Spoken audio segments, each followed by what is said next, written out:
धार मंगलमय मंगल करना विन बारंबार। धन्य धन्य सद्गुरु सुखदाम महिमा कहीं न जाय। जो कुछ कहो तुमरी कृपा मोटे कछु न बसाए।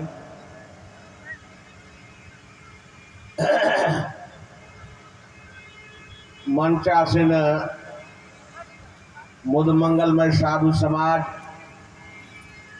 सत्संग प्रेमी महानुभावों, माताओं तथा बहनों,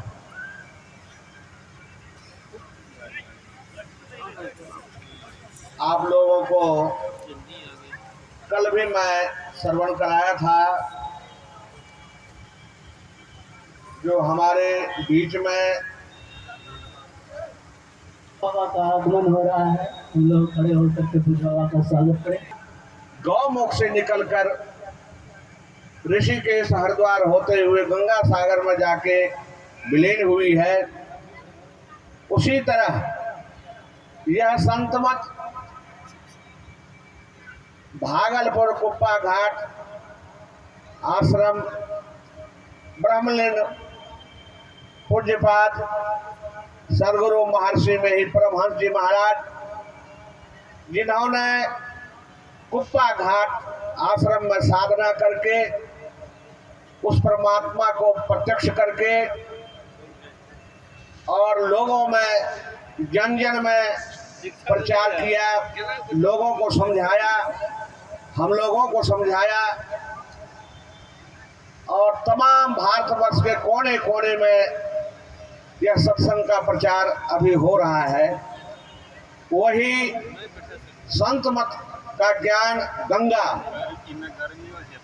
संत मत का ज्ञान गंगा आपके इस अमृतसर शहर में आई हुई है। हमारे परमादरणीय स्वामी प्रमोद जी महाराज, सतप्रकाश जी महाराज, देवनारायण जी महाराज और उनके साथ में जितने महात्मा लोग आए हैं, इस पीस को लेकर के जन जन तक में बांट रहे हैं। अभी हम लोगों ने प्रवचन के कार्यक्रम में सुना माता सबरी की भक्ति के विषय में हम लोग सुन रहे हैं। माता सबरी के विषय में बड़ी अच्छी कथा है,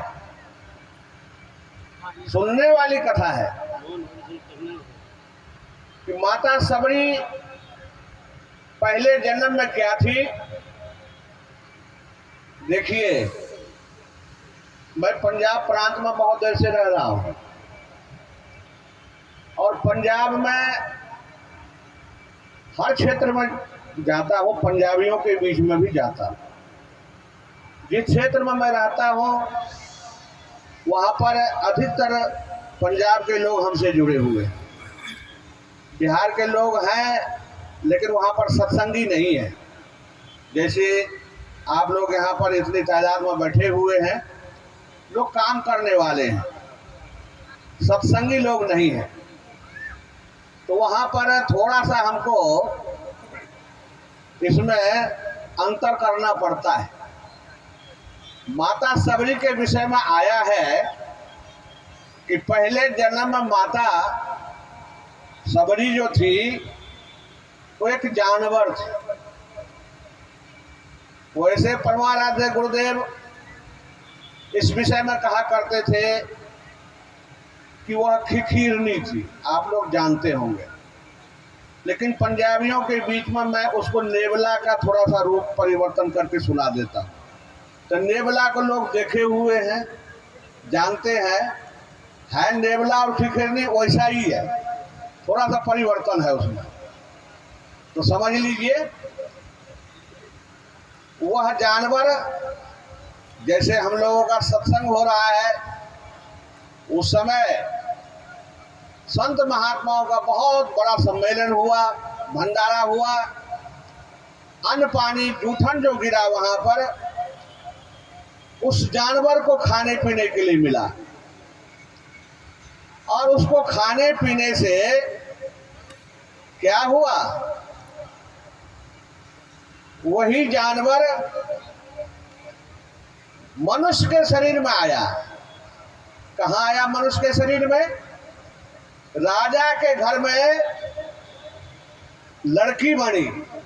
सुनने वाली बात है, राजा के घर में लड़की बनी, राज पुत्री बन गई, लेकिन उसका संस्कार जो था, संस्कार बड़ा उत्तम था।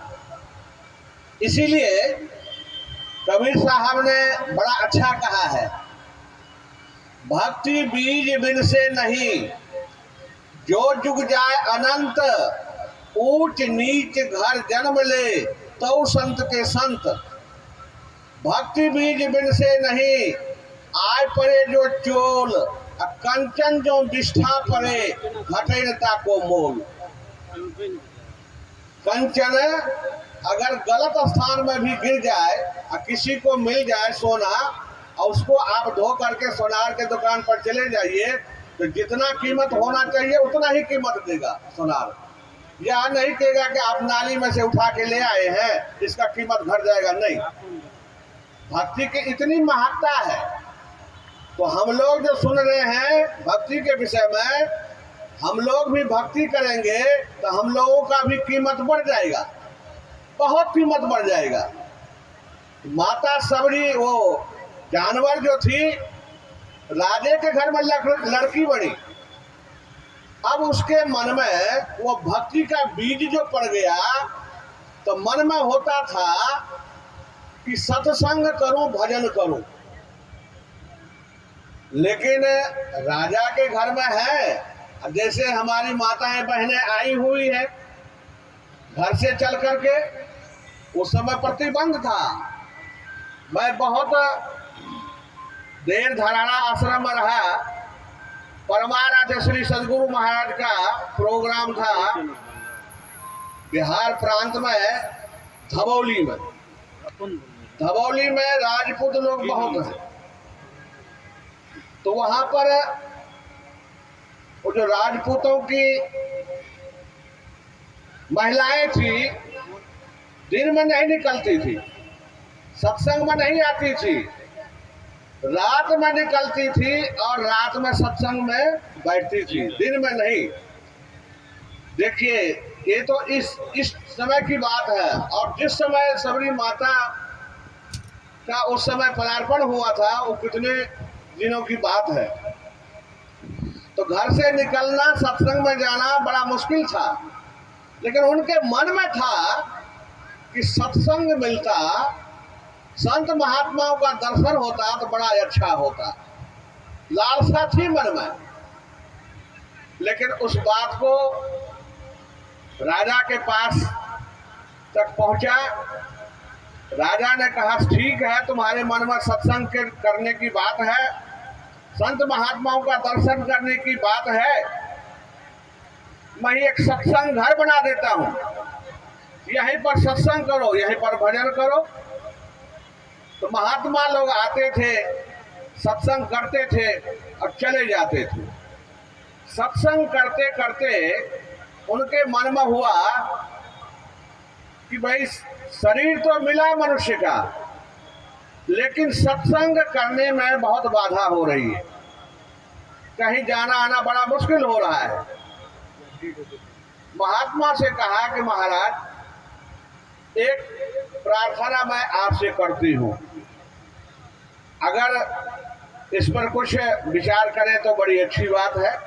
बोले, बोलो क्या कहती है?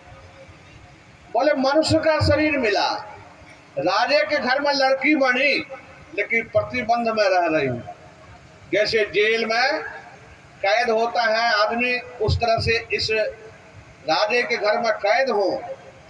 अगर यह शरीर छूट जाता बड़ा अच्छा होता, देखिए मार्मिक बात है ये।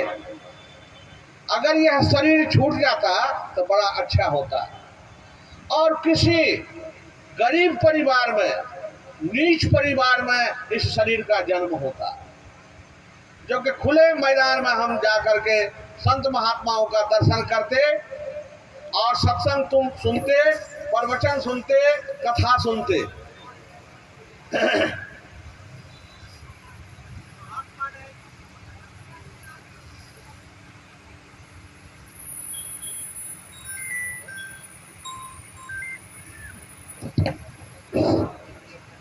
महात्मा ने कहा कि ऐसा ही होगा, आशीर्वाद मिल गया। वो राजे की लड़की जो थी उसका शरीर छूट गया, और उसका शरीर जब छूटा, वो उसका जन्म कहाँ हुआ? उसका जन्म हो गया कोल भील के घर में। जंगली आदमी जो होता है उसके घर में जन्म हुआ, वही भीलनी कहलाई है। कोल भील के घर में जन्म हुआ। कोल भील के घर में जन्म होने के कारण से भीलनी का नाम रखा गया, और उसकी शादी भी हो गई। जब शादी हो गई, लड़का जो था जंगल का रास्ता था, अपने घर को ले जा रहा था, और एक बार उसका स्वरूप देखा, चेहरा देखा, तो इतनी काली थी, इतनी काली थी, उसका वर्णन करना बड़ा मुश्किल है। तो लड़का सोचता है अगर घर ले जाऊंगा, घर के लोग देखेंगे तो कहेंगे ये भूत कहाँ से ले आया, ये प्रेत कहाँ से ले आया, इतनी काली कलुटी थी। तो लड़का के मन में हुआ कि इसको ले नहीं जाना है, और धीरे धीरे वो आगे बढ़ना शुरू किया। सबरी के मन में होता है कि मैं तो परमात्मा से प्रार्थना किया था कि शरीर भी कुरूपा हो, मेरे तरफ कोई देखे ना, और भक्ति मिले, सत्संग करो, खुले जहां मर्जी जाऊं। लेकिन शादी ब्याह हो जाने के कारण अब परिवार में बंधन में पड़ जाऊंगी, भजन कैसे करूंगी। तो लड़का जब आगे चला गया कुछ, उसको थोड़ा सा साहस आया कि ओ परमात्मा ने हमारी बात सुन ली। वो धीरे धीरे अपना पैर पीछे किया और जंगल के तरफ चली। जब जंगल के तरफ चली, चलते चलते एक कुटिया मिला। वही कुटिया थी मातंग ऋषि की कुटिया। तो वहां पर क्या करती है, एक पेड़ के नीचे बैठ जाती है, किसी से मिलती जुलती नहीं है। जब सुबह होता है सवेरा, झाड़ू लेकर के वही जंगल के पेड़ पौधे को तोड़ करके झाड़ू बना लिया, और जिधर से महात्मा लोग स्नान करने के लिए जाते थे उस रास्ता को साफ कर देना, झाड़ू मार देना, और फिर लुक छिप के बैठ जाना। एक दिन दो दिन हो गया, किसी महात्मा ने देखा एक महिला है और उसने सवेरे सवेरे झाड़ू मार देती है। एक दिन उसको देखा और पूछा तुम कौन हो? तो सोचती है कि महात्मा देख लिया, आज तो लगता है कि कुछ कहेंगे। तो वो कहती है कि महाराज मैं तो भीलनी की लड़की हूँ, शादी हुई थी, लड़का छोड़ करके चला गया, मैं यहीं पर रहती हूँ और सिर्फ झाड़ू लगा देती हूँ, आपका कोई नुकसान नहीं करती हूँ, कोई नुकसान नहीं करती हूँ। ले गया मतंग ऋषि के पास। बोले महाराज ये लड़की ये रोज झाड़ू लगा देती है, तो जो सेवादार है आश्रम में कुटिया में सेवा करे, चाहे कोई भी हो, तो बड़ा प्रिय होता है। कोई पैसा नहीं लेता है, कोई किराया भाड़ा नहीं, झाड़ू लगाती है। मातंग ऋषि कहते हैं कि ठीक है, बहुत अच्छी है, तुम इसी तरह सेवा करो और डरने की बात नहीं, इसी आश्रम में रहो। उसका मन बड़ा खुश हुआ कि देखो अब तो महाराज जी के तरफ से भी आदेश मिल गया कि यहीं रहो, कहीं नहीं जाना, यहीं सेवा करो। बहुत दिन हो गए सेवा करते हुए। मतंग ऋषि बहुत उनका शरीर जर्जर हो गया, बहुत उम्र वाले हो गए। उन्होंने कहा कि बेटी, अब मैं शरीर को रखना नहीं चाहता हूँ, इस शरीर को छोड़ना चाहता हूँ, सो तुम इसी कुटिया में रहना और सेवा करना।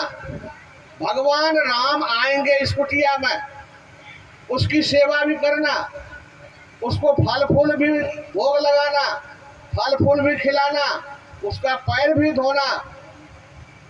इतना कह करके मातंग ऋषि अपने पंच भौतिक शरीर को छोड़ करके अपने आत्म स्वरूप में लीन हो गए और वहां पर सबरी रह रही है।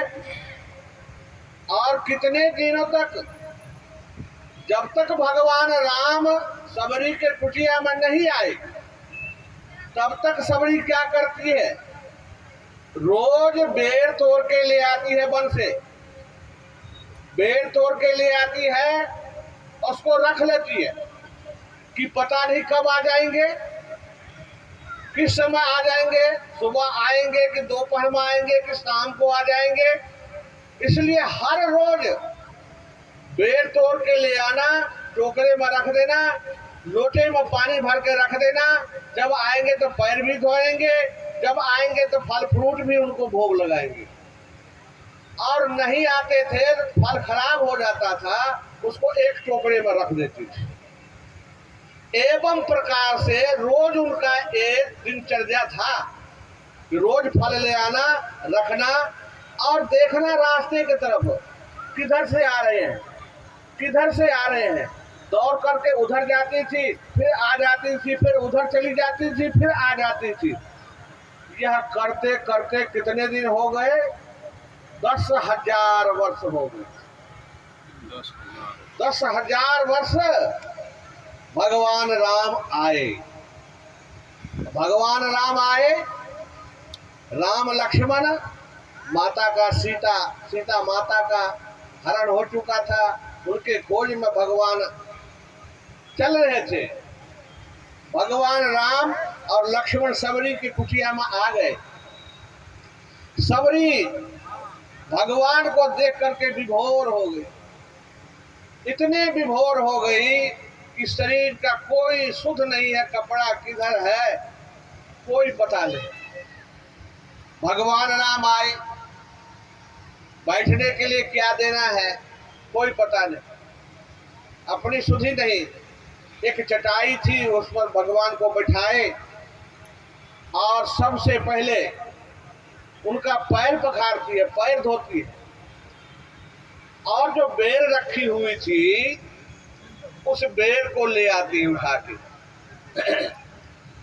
और बेर को चख लेती है और चख करके भगवान राम को देती है हाथ में कि प्रभु पता नहीं कब से चले हैं, भूख लगी होगी, आप थक गए हैं, इस बेर को खाइए। भगवान उस बेर को खाते हैं और बहुत बखान भी करते हैं। ओहो सबरी, यह बेर जो है इतना मीठा है, इतना मीठा है कि लगता है कि इसमें मिश्री मिला हुआ है।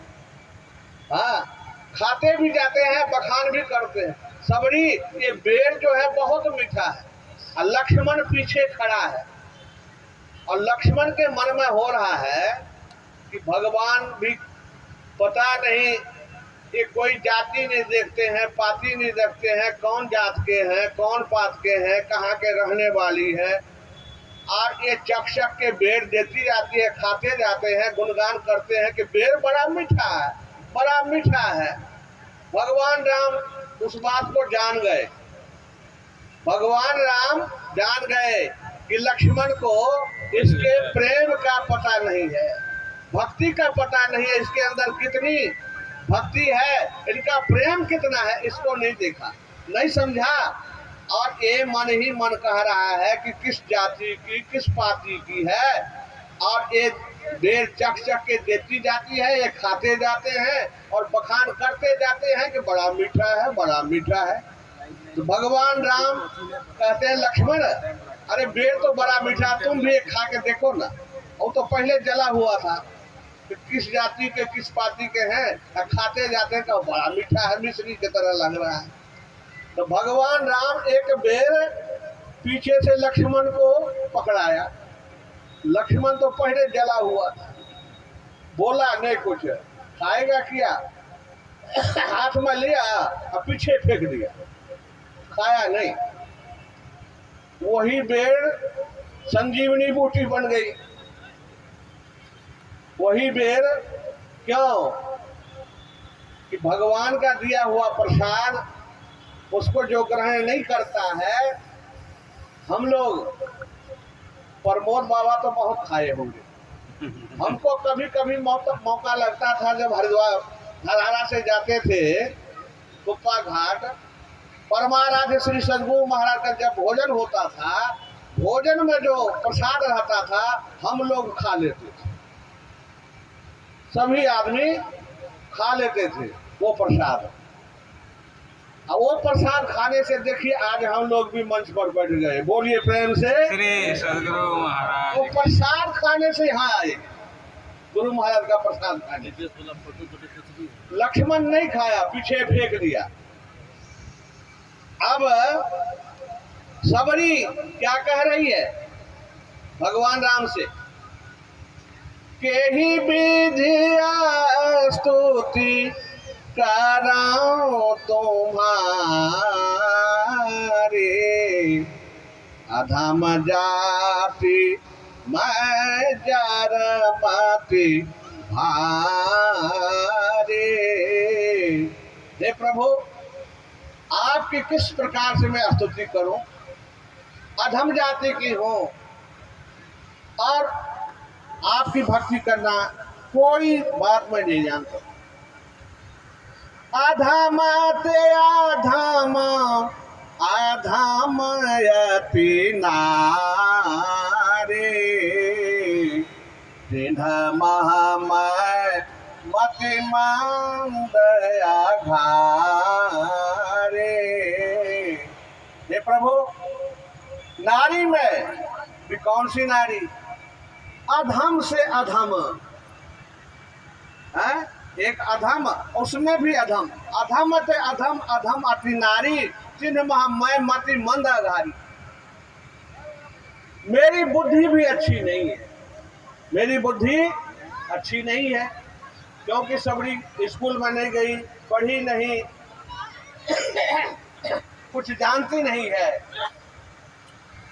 उसमें भी अधम ते अधम अधम अति नारी, तिनमा मैं मति मंद आधारी। तब भगवान क्या कहते, कह रघुपति सुनो भामिनी बाता, मानो ये भगति करनाता। भगवान क्या कहते हैं, देखिए उनका स्वभाव देखिए कैसा है। कह रघुपति सुनो भामिनी बाता। भामिनी का अर्थ होता है गुस्सा करने वाली स्त्री और सुंदर स्त्री। तो सबरी ना गुस्सा करने वाली है और उसमें सुंदरता भी नहीं है, सुंदरता भी नहीं है।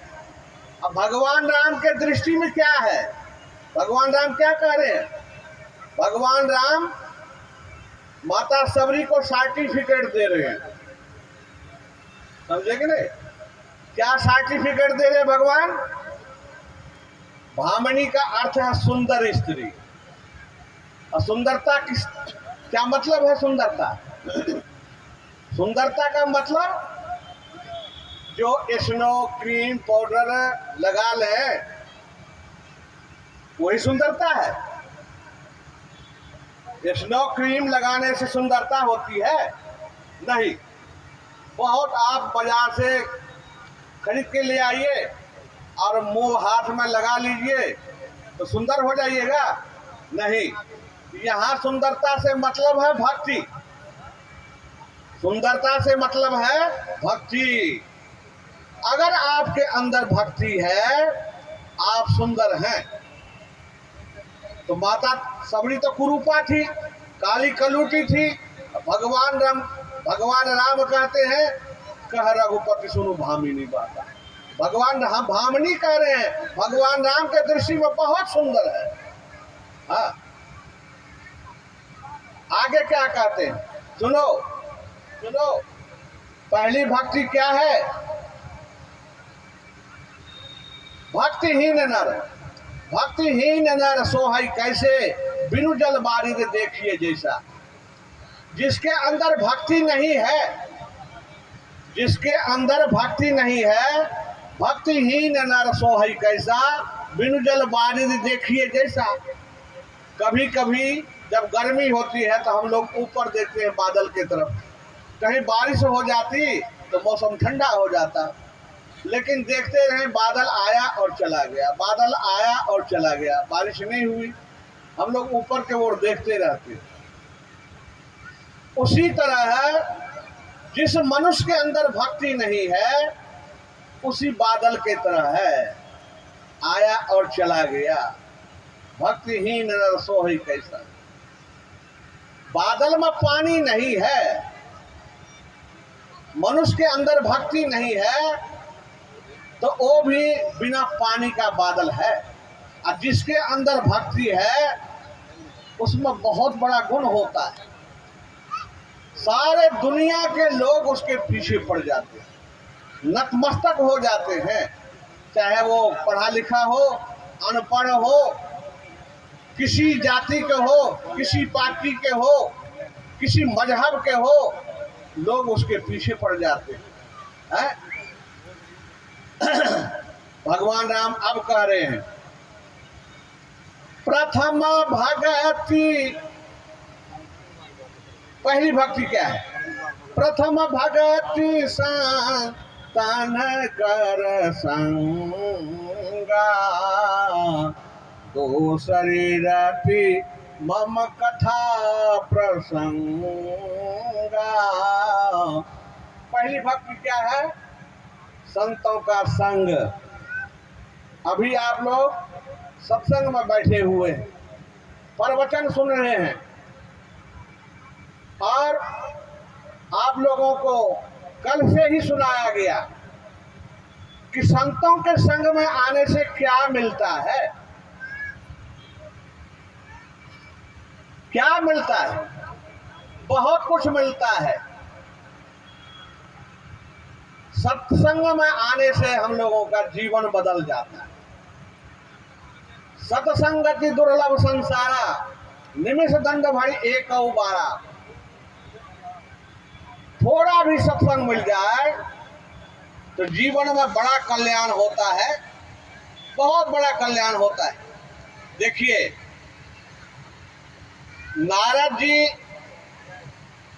और वाल्मीकि जी का संवाद हुआ। नारद जी जा रहे थे, वाल्मीकि जी महाराज मिले, उनको सत्संग सुनाया नारद बाबा ने, उनका जीवन बदल गया। और ऋषि बन गए, महर्षि बन गए, संत बन गए। तो जो सत्संग में आते हैं, सत्संग सुनते हैं, उनका जीवन बदल जाता है और वो महान हो जाते, महान से महान बन जाते। इसलिए एक घड़ी आधी घड़ी, आधी से भी याद, और तुलसी संगत साध के हरे कोटि अपराध। और गुरु नानक देव जी महाराज क्या कहते हैं? संत शरण जो जन पड़े, सो जन उधरण हार। और संत के निंदा नान का बहुत बहुत अवतार। संत शरण जो जन पड़े। हम लोग भी सत्संग में आए हैं, सत्संग की बातों को सुन रहे हैं, और सत्संग की बात को सुनेंगे, संतों के वचनों पर चलेंगे, हम लोगों का जीवन धन्य हो जाएगा। कल से आप लोगों को समझा रहा हूं कि आप लोग प्रवासी भाई हैं, आप लोग यहाँ काम धंधा करते हैं, अपने जीवन को बनाइए। उसके बनाने के लिए सबसे पहला काम आप लोगों को करना पड़ेगा कि सत्संग में आइए, सत्संग सुनिए। सत्संग सुनेंगे, समझेंगे, आपका जीवन बदल जाएगा, आपका खाना पीना बदल जाएगा, आपका रहन सहन बदल जाएगा, आपका विचार बदल जाएगा। हाँ, काक हो ही पिक बकऊ मराला। जो सत्संग में आए हैं, आते हैं, उनका स्वभाव बदलता है। कैसे? कौवा जो है कोयल बन जाता है, अब बगला जो है हंस बन जाता है। कोयल काली है और कौवा का रंग भी काला ही है, लेकिन कौवे की आवाज जो है, उसकी बोली जो है, वो बहुत कर्कश है। विधायक विधायक है क्या? कौवा जब अपने मकान पर, घर पर बोलता है, उसको बैठने नहीं देता कोई, उसको भगा देता है पत्थर मार के। अरे वैसे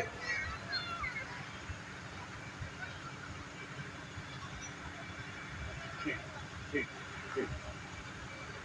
तो कोयल की आवाज, कोयल काली है, लेकिन उसकी आवाज सब लोग सुनते हैं और सबको प्रिय लगता है, और कौवा को बैठने भी नहीं देता है। अब बगला जो है सफेद है, हाँ, लेकिन उसका खाना पीना जो है वो अच्छा नहीं है। क्या खाता है बगला? बगला खाता है मछली और कीड़े मकोड़े के वो खा लेता है। और हंस क्या खाता है? हंस खाता है मोती। और अभी सुने कि कौवा है वो कोयल के समान ही है, लेकिन भाषा में अंतर है। तो हम लोग भी सत्संग में आएंगे तो कौवा से कोयल बन जाएंगे। अब बगला जो है, जो मछली मांस खाता है, वो हंस बन जाएगा, मोती चुनेगा, मोती खाएगा।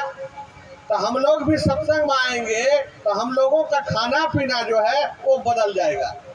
जो हम लोग अंडा, मछली, मांस, मुर्गा, बकरे, सूगर, पता नहीं क्या क्या लोग खा जाते हैं, ये खाना पीना जो है वो हम लोगों का बदल जाएगा। समझ लेंगे कि एक खाना पीना ठीक नहीं है। मांस मछलियाँ खात है, सुरा पान से हेत, और तेनर जड़ से जाएंगे क्यों मूली का खेत। इसलिए मछली, मांस, अंडा, मुर्गा, बकरा ये नहीं खाना चाहिए मनुष्य को। खाना क्या चाहिए? तो हम लोगों को परमात्मा ने देखिए कितना फल फ्रूट दिया, मेवा मिष्ठान दिया है, उसको खाना चाहिए और अपने जीवन को सफल बनाना चाहिए। हमें सूचना मिली है कि कुछ हमारे यहाँ के वरिष्ठ अधिकारी लोग आए हुए हैं, उनका स्वागत करना है। तो जैसे उसके विषय में भी हम लोगों को जानकारी होनी चाहिए। यह जानकारी कहाँ से मिलती है? यह जानकारी हम लोगों को सत्संग के माध्यम से मिलता है। नहीं जानने के कारण हम लोग अभक्ष्य चीज को भी भक्ष्य कर लेते हैं। अज्ञानता के कारण से उस अभक्ष्य भोजन को भक्षण कर लेते हैं। मैं देखा कि पंडाल में बहुत सारे लोग बैठे हैं। एक आदमी पता नहीं मुंह में क्या लिया हुआ था, वो मुंह चला रहा था, मैं समझ गया। कल भी आप लोगों को कहा था कि गुटखा, बीड़ी, सिगरेट, पान, चलो बाहर में तो आप लोग खाते हैं तो खाते हैं, सत्संग में भी ला बैठ करके मुंह चलाते हैं, तो मैं समझ गया कि गुटखा खा रहा है। हाँ, मैं आप लोगों से कम 5-6 फुट ऊपर बैठा हूँ, अब देख रहा हूँ सबके मुंह के तरफ। एक आदमी मुंह चला रहा था। मैं कहा इस दुनिया में, तुलसी या संसार में भांति भांति के लोग, बहुत तरह के लोग हैं, सब सत्संगी थोड़े हैं। कोई खाने पीने वाले भी हैं। लुधियाना में सत्संग चल रहा था, इसी तरह प्रसंग, बड़ा अच्छा प्रसंग चल रहा था, और सत्संग का कार्यक्रम में मैं बैठा था मंच पर, मैं कहा देखिए जितने आप लोग यहाँ बैठे हुए हैं, इस सत्संग में एक आदमी बैठे हुए हैं, उसने प्रमाण देता है कि हमारी पत्नी सत्संगी है, पत्नी सत्संगी है। उस महात्मा को बुलाया, उस महात्मा को बुलाया, सत्संग किया, लेकिन अपना नहीं कहता है कि मैं सत्संगी हूँ, अपना नाम नहीं लेता है। ये कहता है कि हमारी पत्नी सत्संगी है। उस महात्मा से दीक्षा लिया है। अब उनके विषय में मैं जानता था, हमारे पास भी एक दो बार हो गया।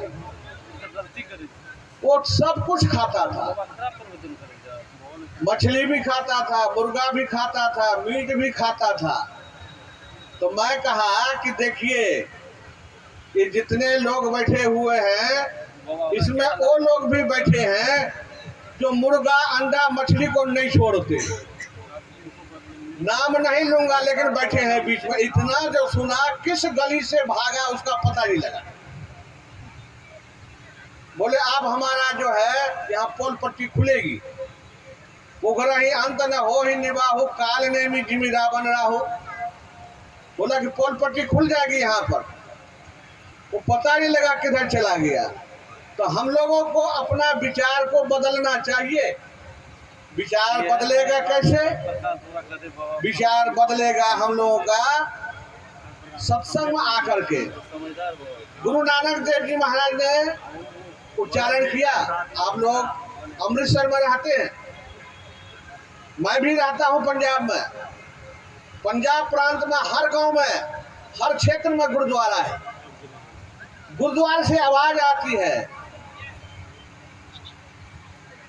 मैं सुनता हूँ, गुरुवाणी भी पढ़ा हूँ। संत शरण जो जन पड़े, संत शरण जो जन पड़े, सो जन उधरन हार। और संत के निंदा नानका बहुर बहुर अवतार। जो संत शरण में आ जाते हैं उसका उद्धार होता है, उसका कल्याण होता है। और संत के निंदा नानका बहुर बहुर अवतार। संत, संत कौन होते हैं? संत किसको कहते हैं? संत तो भारतवर्ष में बहुत हैं। संत उसको कहते हैं जिसने साधना करके,